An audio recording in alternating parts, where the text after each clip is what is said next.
আসসালামু আলাইকুম প্রিয় দর্শক, আপনার ইমো নিরাপদ থাকার জন্য তিনটি গুরুত্বপূর্ণ আপডেট যুক্ত হয়েছে ইমোতে। আপনি চাইলে আপনার ইমোটা সম্পূর্ণ নিরাপদ রাখতে পারবেন। আপনি ছাড়া আপনার ইমোতে অন্য কেউ প্রবেশ করতে পারবে না।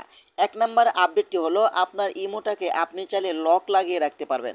আপনি ছাড়া আপনার ইমোতে অন্য কেউ প্রবেশ করতে পারবে না। দুই নম্বর আপডেটটি হলো, আপনার ইমোটা অন্য কোনো ফোনে লগ ইন করতে হলে আপনার ইমোতে একটি কোড আসবে। সেই কোডটি যখন সেই ব্যক্তিকে দিবেন তখন কিন্তু সেই ব্যক্তিটা আপনার ইমোটা লগ ইন করতে পারবে। তিন নম্বর আপডেটটি হলো, আপনি চাইলে খুব সহজেই চেক করতে পারবেন আপনার ইমো অন্য কোনো ফোনে লগ ইন আছে কিনা, আপনার অজান্তে আপনার ইমো অন্য কেউ ব্যবহার করছে কিনা, ব্যবহার করে আপনার সকল তথ্যগুলো হাতিয়ে নিছে কিনা।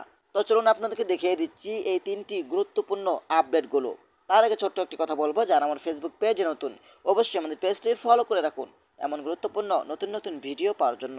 আর যারা ইউটিউব চ্যানেলে নতুন অবশ্যই আমাদের ইউটিউব চ্যানেলটি সাবস্ক্রাইব করে রাখুন এবং পাশে থাকা বেল আইকনটি অন করে দিন এমন গুরুত্বপূর্ণ নতুন নতুন ভিডিও পাওয়ার জন্য। তো এই কাজটি করার জন্য ফার্স্ট অফ অল আপনি চলে আসবেন আপনার ফোনের ইমোতে। ইমোতে চলে আসার পরে কিন্তু আপনারা ওপরে ইমো আইকনটি শো হবে, এখানে আপনি ক্লিক করবেন। এইখানে ক্লিক করার পরে কিন্তু আপনি এখান থেকে সেটিংস অপশনের উপরে ক্লিক করে দিবেন। তারপর এইখান থেকে আপনি অ্যাকাউন্ট অ্যান্ড সিকিউরিটি এই অপশনের উপরে আপনি ক্লিক করবেন।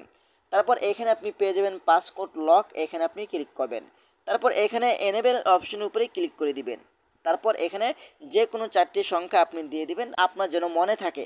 তারপর দ্বিতীয়বার আবারও সেই চারটি সংখ্যা দিয়ে দিবেন। এখন কিন্তু আপনার ইমোটা লক লেগে গেছে, আপনি ছাড়া আপনার ইমোতে এখন অন্য কেউ প্রবেশ করতে পারবে না। ওকে, এখন আপনি একটু ব্যাগে চলে আসবেন। ব্যাগে চলে আসার পরেই দেখতে পারবেন এখানে অটো লক নামে একটা অপশন রয়েছে, এখানে আপনি ক্লিক করবেন। তো এখান থেকে আপনি এভরি টাইম দিয়ে দিবেন। আপনি যখন ইমো থেকে বের হয়ে যাবেন, ইমো থেকে বের হওয়ার সাথে সাথে কিন্তু আপনার ইমোটা লক লেগে যাবে। আপনি চাইলে এখান থেকে মিনিটগুলো সিলেক্ট করতে পারেন, সবচেয়ে বেটার হবে এভরি টাইম। ওকে, তারপর একটু ব্যাগে চলে আসবেন। একটু ব্যাগে চলে আসার পরেই কিন্তু আপনি এইখানে পাবেন লগিং প্রোডাকশন। আপনি এখান থেকে লগিং প্রোডাকশন অপশনের উপরে ক্লিক করবেন। তারপর এখান থেকে দেখতে পাবেন যে বেসিক প্রোডাকশন, এটা কিন্তু আপনাদের অফ থাকবে, এটা আপনারা অন করে দিবেন।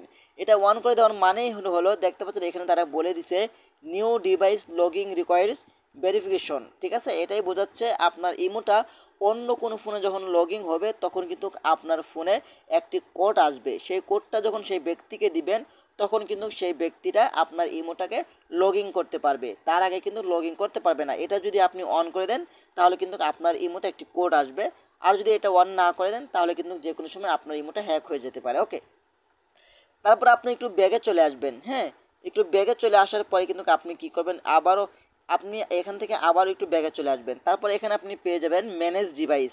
আপনি এখান থেকে ম্যানেজ ডিভাইসে ক্লিক করবেন। ম্যানেজ ডিভাইসে ক্লিক করার পরে কিন্তু আপনি এখান থেকে মাল্টি ডিভাইস এটা আপনারা অন করে রাখবেন। ওকে, এটা অন করলে কিন্তু আপনার ইমোটা অন্য কেউ এত সহজে হ্যাক করতে পারবে না। ওকে, তারপরে এখানে আসার পরে কিন্তু আপনি দেখতে পাবেন, এটা অন করে দিবেন। এটা অন করে দেওয়ার পরে কিন্তু আপনি এখানে দেখতে পাবেন যে আপনার ইমোটা যদি অন্য কোনো ফোনে লগিং হয়ে থাকে তাহলে সেই ফোনগুলো এখানে শো হবে। তো আপনাদেরকে দেখানোর জন্য এখান থেকে আমার এই ইমোটা অন্য একটি ফোনে লগিং করছি। ওকে, এখন আপনার যদি মনে হয় যে এই ফোনটা তো আমার না, আপনি কী করবেন, এই ফোনের উপরে ক্লিক করবেন। ফোনের উপরে ক্লিক করার পরে কিন্তু আপনার সামনে লগ আউট নামে একটি অপশন আসবে। আপনারা লগ আউট অপশনের উপরে ক্লিক করলে কিন্তু তাদের ফোন থেকে আপনার ইমোটি আজীবনের জন্য ডিলিট হয়ে যাবে।